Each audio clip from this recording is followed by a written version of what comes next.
Gempuran senjata besar-besaran yang dilakukan pasukan pertahanan Israel IDF di jalur Gaza sampai saat ini tak kunjung selesai. Alih-alih melakukan gencatan senjata, Israel justru semakin gencar meluncurkan serangan mematikannya. Terbukti dalam sebuah rekaman yang ramai beredar di media sosial Telegram pada Senin 8 Januari 2024. Dalam video tersebut menampilkan situasi terkini di lingkungan Sujaya, timur laut Gaza. Semua bangunan runtuh, banyak fasilitas kota yang ambruk, dan tak ada lagi rumah warga yang berdiri kokoh di wilayah ini. Semuanya rata dengan tanah seperti yang terlihat dalam rekaman. Insiden ini dipastikan menelan banyak korban jiwa. Namun sampai saat ini belum diketahui pasti ada berapa jumlah korban jiwa dalam peristiwa ini. Hingga video ini beredar, beragam komentar dituliskan warganet.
Viral di media sosial Telegram pada Senin 8 Januari 2024, sebuah video yang menampilkan detik-detik pasukan pendudukan Israel menyerbu lingkungan al-Sharahed di kota Al-Beri. Dapat dilihat dalam rekaman insiden penyerangan itu berlangsung pada malam hari. Video amatir tersebut diduga direkam oleh salah satu warga di lantai 2 rumahnya, yang merekam sekelompok tentara Israel yang datang menyerbu wilayah tersebut dengan membawa senjata di tangannya. Mereka menembak dan sesekali berteriak seperti yang terlihat dalam rekaman. Tidak diketahui pasti seperti apa kelanjutan perang tersebut. Hingga video ini beredar, beragam komentar dituliskan warganet.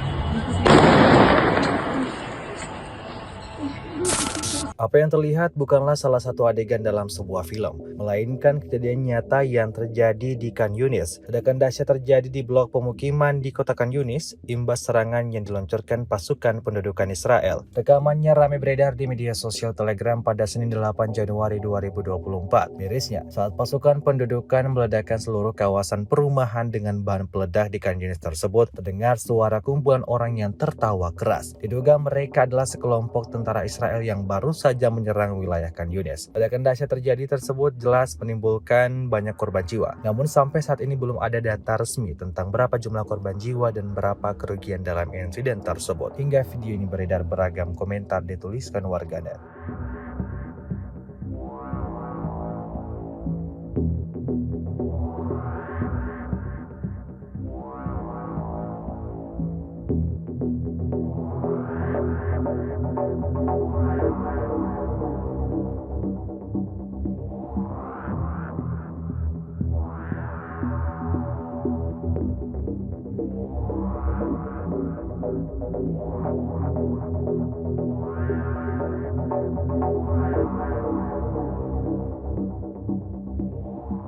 Download Tribun X sekarang, menghadirkan lokal menjadi Indonesia.